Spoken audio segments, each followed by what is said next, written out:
Dá uma olhada nesse cara. 41 quilômetros. Horas correndo. Tá quente, tá cansado, a perna tá pesada, a cabeça já mandou parar. E aí, ele acelera. Não, olha isso, ele acelera. Mas se ele tava tão acabado assim, da onde saiu isso agora? Tá, volta tudo.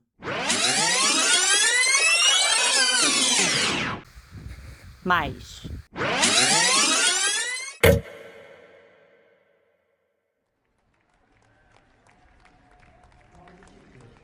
Olha ele aí, feliz da vida, treinou meses para chegar até aqui. Ou pelo menos deveria ter treinado. Já amarrou o tênis, já conferiu o relógio, já ajustou o número no peito. A ansiedade e a adrenalina estão lá em cima, mas ele está confiante. Ele fez distância, fez volume, tudo como manda o manual. Só que tem um detalhe: treino é treino e prova é prova.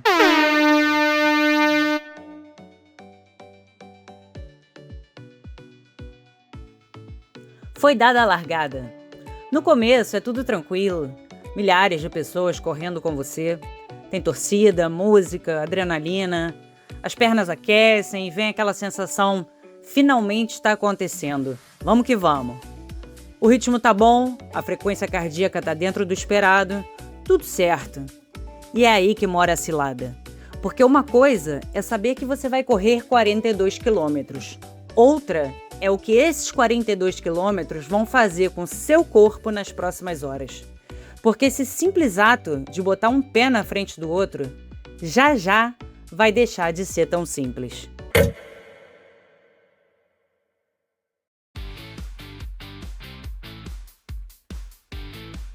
Por fora parece tudo igual.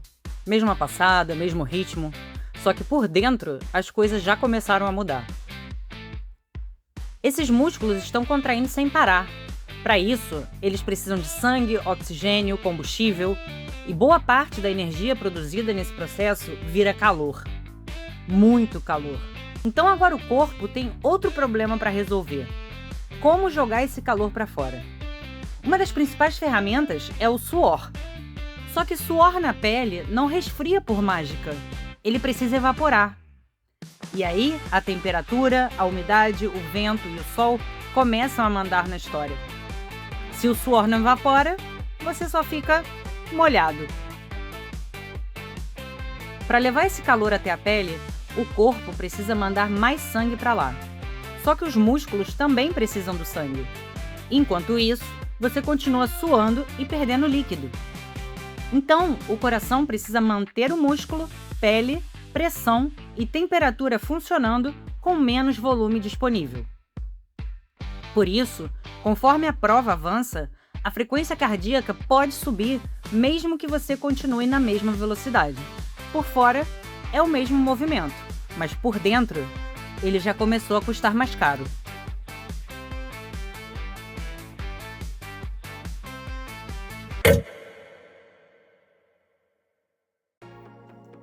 Meia maratona. Que beleza! Só falta metade. E para continuar, o músculo precisa de combustível. Nosso corpo tem várias reservas: gordura, glicogênio no fígado e no próprio músculo, glicose circulando no sangue. Só que elas não funcionam do mesmo jeito. A gordura é uma reserva gigantesca e também é usada durante a corrida. Mas, quando o corpo precisa produzir essa energia rápido, o carboidrato atende essa demanda numa velocidade que a gordura sozinha não consegue. E o estoque de carboidrato é muito mais limitado. Por isso, numa prova longa, entra combustível durante o exercício: gel de carboidrato, bebida esportiva, banana. Só que agora entra em cena o penetra da festa: o estômago e o intestino.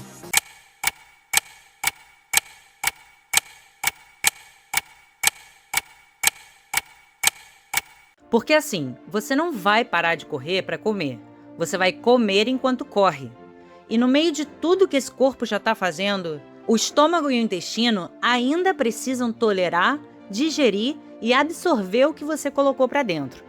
Durante um exercício prolongado, principalmente quando a intensidade aumenta, o fluxo sanguíneo para o sistema digestivo pode diminuir. Agora, soma isso ao impacto da corrida, ao calor, à hidratação, ao que você ingeriu, a quantidade e a tolerância de cada pessoa. O resultado pode ser náusea, cólica, vômito, urgência para ir ao banheiro e às vezes até diarreia. Ou seja, o músculo precisa de combustível, mas colocar esse combustível para dentro também pode virar um problema. E aí chega uma hora em que o corredor começa a falar: "Cara, eu tô acabado." Tá, mas o que exatamente está acabado? O coração ainda tá batendo. O pulmão tá funcionando. O músculo ainda consegue contrair. Então por que uma coisa que ele fazia há 3 horas agora parece absurdamente mais difícil? Primeiro porque o músculo tá cansado mesmo. Foram milhares e milhares de contrações. A capacidade de produzir força vai caindo. O combustível vai sendo consumido e o dano muscular vai se acumulando. Então não é coisa da sua cabeça. Mas também não é só músculo. Por que você não sente? Meu quadríceps perdeu exatamente 17% da capacidade de produzir força. Não. Você sente: cacete, eu não aguento mais. Essa sensação é uma espécie de resumo que o cérebro constrói com a informação vindo de tudo que é lugar. Dos músculos, da temperatura, da respiração, dos batimentos, da dor, do desconforto, do esforço que você está fazendo e de uma informação que daqui a pouco vai ficar muito importante: quanto ainda falta. O corpo realmente está cansado, mas a sensação de estar acabado não funciona como um marcador de combustível mostrando 0. Ela também muda conforme o cérebro entende o tamanho do esforço que ainda vem pela frente. E agora começa uma negociação miserável. Só até aquela placa. Só mais 1 quilômetro. Só até o próximo posto. A maratona inteira desaparece. Agora é só chegar ali. Depois ali. Depois mais 100 metros. Até que a linha de chegada se aproxima. E aquele cara, que mal conseguia continuar, acelera. Peraí. Se ele estava acabado, de onde saiu isso? A perna continua pesada. O músculo continua cansado. O calor e o desconforto não sumiram. Não teve gel mágico, nem bateria secreta. O que mudou foi simples. Agora ele sabe que está acabando. Uma coisa é manter esse esforço por mais 2 horas. Outra é aguentar mais 5 minutos. O corpo continua cansado, mas a tarefa ficou menor. 2 quilômetros, 1 quilômetro, 500 metros. A pergunta deixa de ser: eu consigo continuar? E vira: eu consigo aguentar só até ali? Muitas vezes, consegue. É por isso que fadiga não funciona como bateria de celular. 20%, 10%, 2%, 0%. O que você consegue sustentar depende do estado do corpo, mas também do tamanho da tarefa que ainda falta. Agora faltam poucas centenas de metros. E por alguns minutos, esse corpo pode produzir uma intensidade que jamais conseguiria sustentar por muito mais tempo. Então ele estava cansado? Muito. Só que estar no limite não significa encontrar um botão que simplesmente desliga o corpo. O limite também depende do que você está exigindo e por quanto tempo ainda precisa exigir. E acabou. 42 quilômetros e 195 metros. Pode parar. Pausa. Quer dizer, pode parar de correr, porque o corpo Ainda vai demorar um pouco para entender que essa loucura terminou.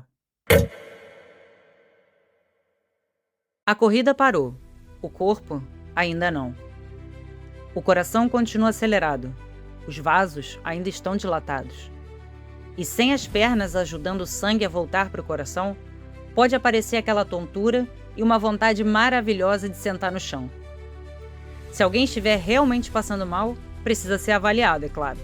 Mas para o nosso corredor, começou a recuperação. Água, comida, sentar, talvez tirar o tênis e nunca mais olhar para ele.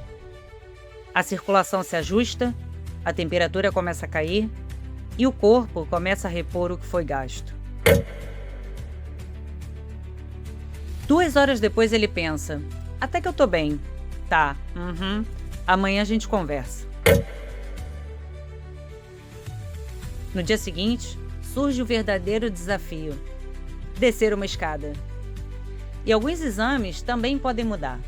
Marcadores de dano celular, inflamação, função renal e até a troponina podem aumentar após um exercício prolongado. Isso não significa automaticamente um infarto. É por isso que em medicina, número sem contexto pode contar a história errada. A dor pode continuar. A força talvez ainda não tenha voltado completamente. Cada alteração tem o seu tempo, e cada corredor também. Aos poucos, aquele corpo deixa de ser o corpo que acabou de correr uma maratona. E pensar que tudo começou com uma coisa tão simples: um passo. Um pé na frente do outro. Para repetir isso por 42 quilômetros, precisamos falar de músculo, coração, temperatura, combustível, intestino, cérebro, dor e percepção de esforço. E mesmo assim, a gente só arranhou a superfície. Olá, Andrea. Lembrete, amanhã às 6 a.m. você tem corrida. Tá doido? Vou nada.